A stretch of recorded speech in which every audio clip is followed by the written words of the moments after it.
3 दिन महासमुंद जिले के 3 विधानसभा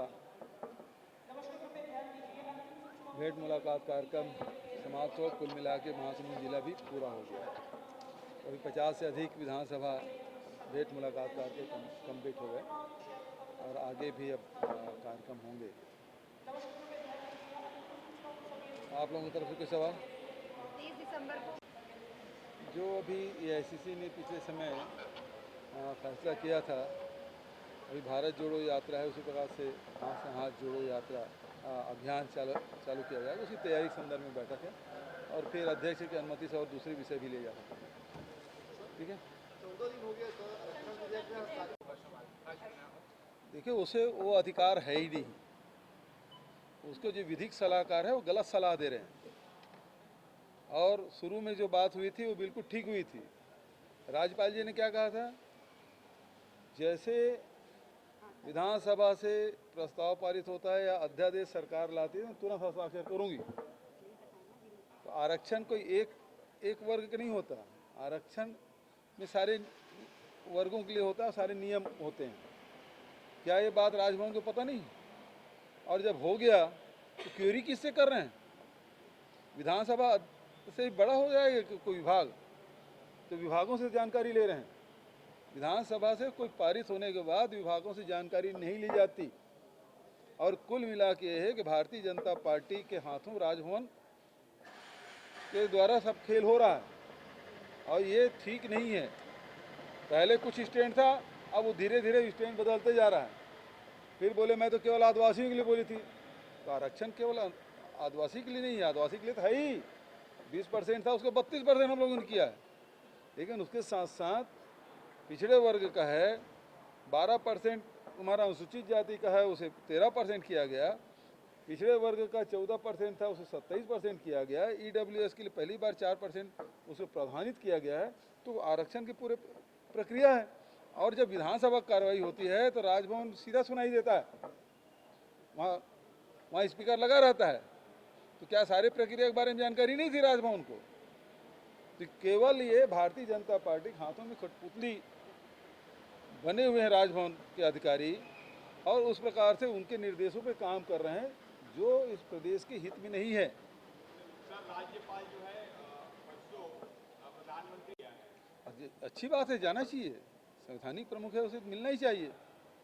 लेकिन इस मुलाकात को कैसे देखते हैं सर? क्योंकि बार-बार क्योंकि ये राष्ट्रपति से तो मुलाकात होती है, प्रधानमंत्री से मार्गदर्शन लेना कहाँ? अब मेरी बात नहीं हुई, किस विषय पे बात हो रही है? मुलाकात हुई, इसी पे ही होना है।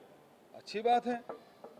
जब सुप्रीम कोर्ट के जो गाइडलाइन है 50%, तो वो तो अब वो अनरिलेवेंट हो गया, अप्रासंगिक हो गया कि नहीं हो गया? जब उसको आपने ईडब्ल्यूएस को 10% जैसे दिया तो 50% से एक्सीड हो गया, तो वो प्रासंगिक कहाँ रहा?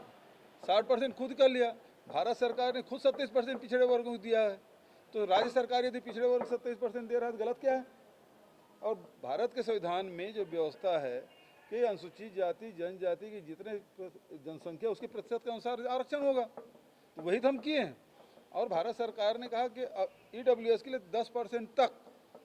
हमारे यहाँ जनसंख्या हमने हेड काउंट कराया, उसमें 3.5% आया, हमने 4% दिया है। तो हमारे तरफ से कोई गलती हुई नहीं है। जब वो सुप्रीम कोर्ट के जो गाइडलाइन है, इंदिरा साहनी जो फैसले हैं, उसमें उसे वैसे ऊपर हो गया, नंबर 1।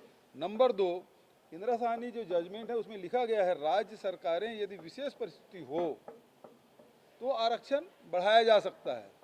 तो हमने यहाँ की जो स्थिति क्या है, 40% लोग गरीबी रेखा के नीचे रहते हैं, 44% जंगल है, वहाँ वैसे लोगों को जो सुविधाएं मिलना चाहिए वो नहीं मिल पा रहा है। नक्सल प्रभावित क्षेत्र रहा है, 3000 स्कूलें बंद कर दिए।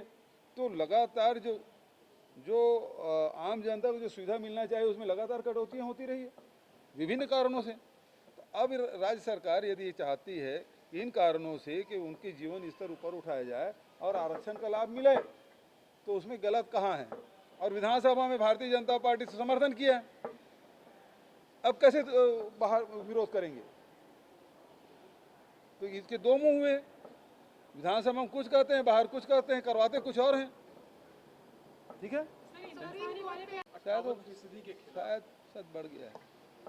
सर 4 साल पूरे हो गए हैं आप बीजेपी वाले जो सर अब 4 साल की सफलता बताने के लिए आज प्रमुख जिलों पर प्रेस वार्ता बहुत बढ़िया है, अच्छा करना चाहिए और तुलना करनी चाहिए कि उस 15 साल में वो लोग क्या किए थे और 4 साल में क्या हुआ, वो तुलना कर ले। किसानों को क्या वो 2100 रुपये को वादा किए थे वो कर पाए, 300 रुपये बोनस हर साल देंगे बोले थे दे पाए, चावल सबको उपलब्ध हो पाया, राशन सबको उपलब्ध हो पाया था। स्कूल बंद क्यों किए थे वो बताएं, तो ये सब उनको बताना चाहिए। नान में, खदान में, धान में घोटाला क्यों हो वो बताना चाहिए। चिट फंड कंपनियों को पैसा डकार गए और यही लोग सब उसके मुख्य अतिथि थे, वो पैसा कहाँ गया वो बताना चाहिए। हजारों करोड़ रुपया छत्तीसगढ़ से गया, गरीबों का, किसानों का, नौकरी पेशा वाले लोगों, व्यापारियों को पैसा गया चिट फंड कंपनी में, वो बताना चाहिए उनको, बिल्कुल करना चाहिए प्रेस कॉन्फ्रेंस। देश में बड़ा परिवर्तन आया है क्योंकि महंगाई, बेरोजगारी और जो समाज के बीच में जो खाई पैदा कर दिया गया था, हिंसा और घृणा और नफरत दिमाग में भर दिया गया था, अब उसमें परिवर्तन है। लोग अब सोचना शुरू किए कि नहीं, ये देश का असली मुद्दा महंगाई और बेरोजगारी है, हमको उसमें एक साथ खड़ा होना है।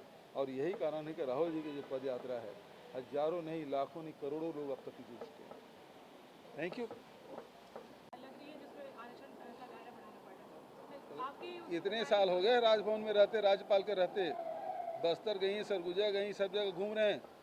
क्या वहाँ पिछड़े वर्गों की स्थिति उस प्रकार से नहीं है? उसके जीवन स्तर में कौन सा बदलाव आ गया?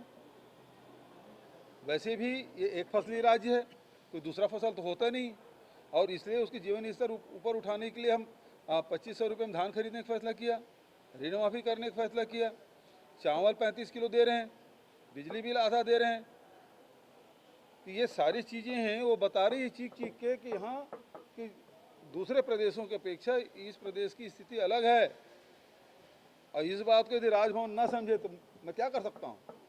आरक्षण के मसले पर लेटेस्ट न्यूज़ के लिए सब्सक्राइब करें और न्यूज़ अपडेट्स के लिए बेल आइकन पर क्लिक करें।